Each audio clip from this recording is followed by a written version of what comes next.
Uite și figurare extraordinară, frumoasă. Bravo,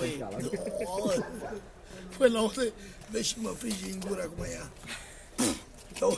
O și pălănii de-am pe în gură.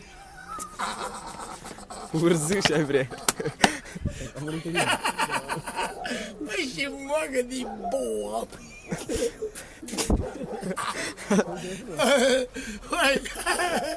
Numai eu cu preotul avem pălăni în bot.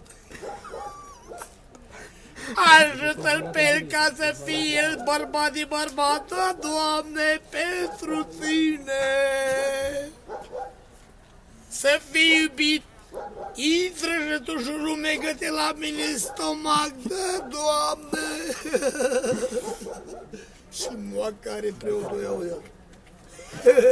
O, și spume faci, o venit acum are 3 hectare de când mergi, bă.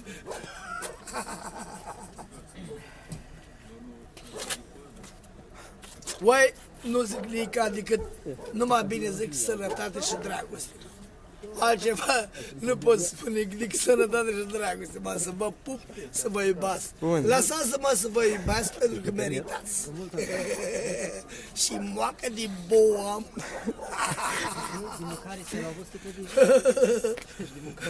Și că tata a fost moldovean și mama olteancă. Îți dai seama și corșitul a făcut mama.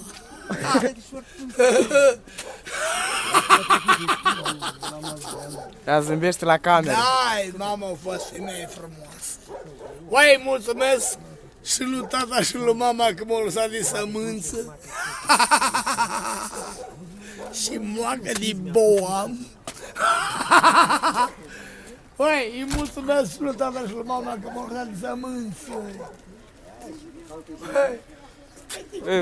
Și mai ales că mi-a fost nume de Peticut, șeful la înger, șeful îngerului.